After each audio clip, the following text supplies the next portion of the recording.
في يوم 15/3/2024 سمع خالد ومحمود دينا مرات أخوهم بتصرخ بشكل هستيري وبتستغيث بيهم عشان يلحقوها، وبسرعة جريوا على شقة أخوهم اللي ساكن معاهم في نفس بيت العيلة عشان يشوفوا منظر غريب ومرعب. أخوهم سايح في دمه ومرات أخوهم واقعة جنبه على الأرض وبتصرخ ومنهارة من العياط. القصة اللي هنحكيها النهاردة من كتر ما هي غريبة هتخليك تقف وتسأل نفسك، هو معقول في بشر كده؟ هو ده فعلا حصل بجد ولا دي رواية في فيلم؟ أهلا بيكم، أنا سمير يحيى وده برنامج طرف الخيط. ويلا نبدأ على طول. أول خيط في الحكاية 2015 ده تاريخ بداية الحكاية اللي حصلت في محافظة الجيزة في واحدة من القرى هناك، وبالتحديد في قرية البدرشين. محمد شاب عنده 33 سنة وعايش في بيت أهله، وزيه زي أي شاب قرر إنه يتجوز، وعن طريق حد من قرايبه اتعرف على بنت من نفس القرية اسمها دينا، واللي كان عندها في الوقت ده 22 سنة، يعني أصغر منه تقريبا ب11 سنة. ومحمد ودينا بالفعل يتجوزوا، وبعد الجواز ربنا يكرمهم بولد ويسموه آدم.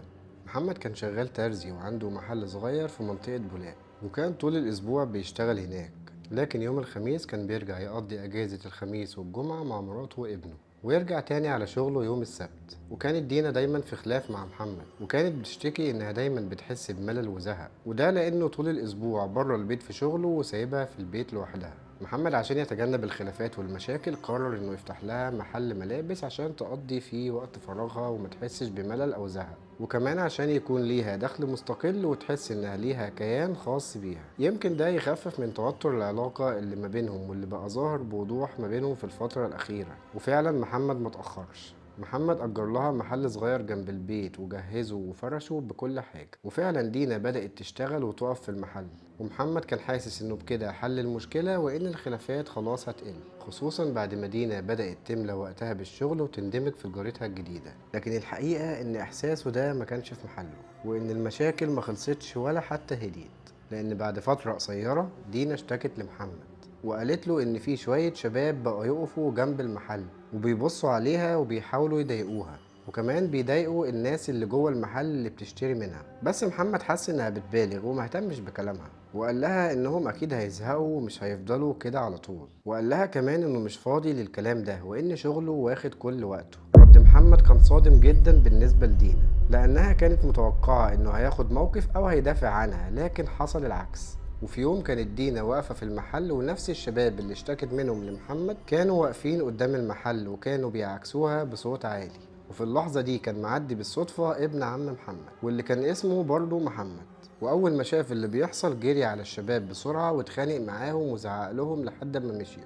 ودينا طبعا كانت مبسوطة جدا باللي عمله ابن عم محمد، وشكرته وقالت له انها مش عارفة ترد له الجميل ده ازاي، وانه وقف جنبها في وقت ما كانت محتاجة فعلا حد يحميها من الشباب دي. لكن هو رد ببساطة وقال لها انه ما عملش حاجة وان ده الطبيعي اللي كان لازم يحصل، وقال لها انت مرات ابن عمي وما ينفعش اشوفك في موقف زي ده واسكت. ومن بعدها بقى يعدي على المحل من وقت للتاني ويسألها اذا كانت كل حاجة تمام او حد بيضايقها ولا لا. لكن دينا طمنته وقالت له انه من يوميها محدش قرب ناحيتها، وقررت شكرها ليه للمرة التانية. ومحمد في الوقت ده طلب رقم تليفونها وقال لها انه عايز يشتغل في تجارة الملابس، وطلب منها انها تساعده وتدله على اماكن بتبيع الملابس بالجملة. ودينا ما شكتش في حاجة وادت له رقم تليفونها بكل عفوية، وهو قال لها انه هيكلمها في التليفون.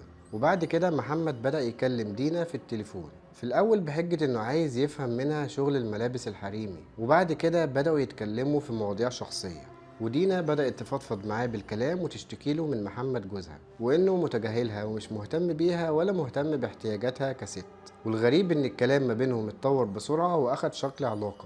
والأغرب إن بعد 4 أيام بس من مكالماتهم مع بعض محمد بدأ يمارس مع دينا العلاقة المحرمة، وده كان بيحصل في شقة محمد جوزها. وعشان محدش يكشفه محمد عشاها كان بيطلع لها البيت من الناحية الخلفية عن طريق مواسير الصرف، ودينا كانت بتحط له سلم في الحمام عشان يدخل من شباك الحمام وينزل عليه.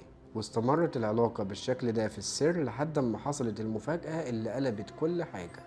دينا اكتشفت انها حامل، بس المشكلة انها ما كانتش عارفة الجنين اللي في بطنها ده ابن مين، خصوصا ان علاقتها بجوزها كانت شبه منعدمة، وده خلى الشك والرعب والقلق يسيطروا عليها هي ومحمد. وهنا دينا كانت محتارة هل تتعامل مع الحمل ده بشكل طبيعي ولا تعمل ايه. بس محمد عشقها حسم الموضوع وقال لها انهم لازم يتخلصوا من الجنين ده، وكمان قال لها انه هيساعدها في كده. وجاب لها أدوية تساعدها في تنزيل الجنين، وفعلا بتتم عملية الإجهاض. والطبيعي إن دينا تعتبر إن دي إشارة من ربنا، وإنها لسه عندها فرصة تتوب وترجع لبيتها ولجوزها وتقطع علاقتها خالص بمحمد عشيها. لكن مع ذلك دينا فضلت مكملة في الغلط، وفضلت مكملة مع محمد عشيها ومكملة في العلاقة المحرمة. وفي يوم بقى محمد جوزها بيلاحظ ان في رقم بيتكرر كتير على موبايل مراته، وبيكتشف ان ده رقم محمد ابن عمه. وهنا بدأ يشك، وخصوصا لما شاف ان المكالمات بينهم كتيرة. وبيواجه دينا وبيسألها عن طبيعة المكالمات دي، لكن دينا حاولت تبرر له وقالت له ان المكالمات دي كلها بخصوص الشغل. بس محمد جوزها ما اقتنعش، وقال لها بكل وضوح انا مش مرتاح للكلام ده، ومش عايز اي تواصل تاني ما بينك وبينه، ولو اتصل تاني ما ترديش عليه. ولما دينا حكت لمحمد عشيها على اللي حصل ما بينها وبين جوزها، رد عليها وقال لها انه بيحبها وما يقدرش يبعد عنها، وهي كمان ردت عليه بنفس الكلام. وفي اللحظة دي محمد اقترح عليها انهم يهربوا ويسافروا اي مكان بعيد ويعيشوا مع بعض، بس دينا رفضت الفكرة. وهنا محمد قال لها الجملة اللي غيرت كل حاجة، وهو انهم لازم يخلصوا منه بأي شكل. والمفاجأة هنا ان دينا وافقت وبدون اي تردد ومن غير حتى ما تفكر. وفي الاول محمد حاول يجيب مسدس عشان يخلص بيه على جوزها بس معرفش، وبعدها بدأوا يدوروا على طريقة تانية اهدى وما تثيرش الشكوك. دينا قررت تحط له اي حاجة في الاكل تقضي عليه، ومحمد عشيها جاب لها اقراص طبية فيها مواد سامة وقال لها حطها له في الاكل وما تخافيش. وفي اول محاولة حطيت له الاقراص في الاكل، لكنه حس ان طعم الاكل متغير ورفض ياكل. وفي محاولة تانية طحنتها له وحطيتها له في كوباية الشاي، بس برضه محمد حس ان طعم الشاي غريب ورفض يشربه وطلب منها انها تدوقه. وهنا دينا ارتبكت وشالت كوباية الشاي بسرعة ورمتها على الارض، وعملت كأنها وقعت منها غصب عنها وانها ما كانتش تقصد. وبرغم كل اللي بيحصل ده، لكن دينا برضو كانت مصرة على الخطة بتاعتها هي ومحمد عشيها. دينا استنت لتاني يوم اللي هو كان يوم الجمعة، ومحمد نزل يفطر عند أهله اللي عايش معاهم في نفس البيت. ودينا اتصلت على محمد عشيها عشان ينفذوا الخطة البديلة. ومحمد عشيها دخل البيت بنفس الطريقة اللي بيدخل بيها كل مرة، ودينا خبته جوه الدولاب واستنت لما جوزها طلع الشقة ودخل ينام.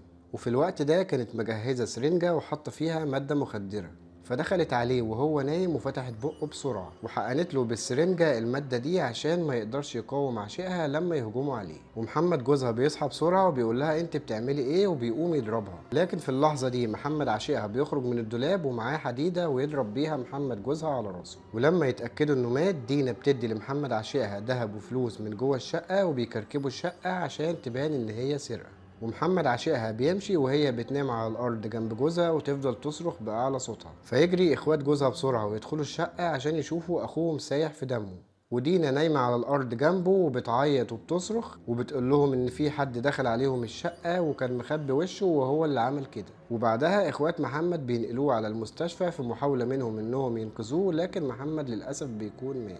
ولما الشرطة حققت في الموضوع وسمعوا أقوال دينا، شكوا فيها من أول لحظة، وده لأن كلامها كان مرتب ومنظم زيادة عن اللزوم، وكانت عارفة بالظبط هي بتقول إيه. وبعدها بيوصل رجال المباحث لرسائل الواتساب اللي على تليفون دينا، واللي فيها محادثات بتثبت العلاقة المحرمة اللي بينهم، وفيها كمان اتفاقهم على قتل جوزها. وكمان رجال المعمل الجنائي بيثبتوا ان الشاي اللي دينا حاولت تشربه لجوزها كان فيه مادة طبية سامة، وبيتم توجيه الاتهام لدينا ومحمد عشقها بقتل جوزها. ولما بيتم مواجهتهم بكل الأدلة مش بيقدروا ينكروا، وبيتم محاكمتهم وبيتم الحكم عليهم بالإعدام. وفي الحقيقة المفروض ان حتى صلة القرابة والدم تمنع محمد انه يعمل كده في ابن عمه، لكن للأسف هو ما عملش اعتبار حتى لصلة القرابة دي. ربنا يرحم محمد المجني عليه ويصبر أهله. وشكرا ليكم على المتابعة.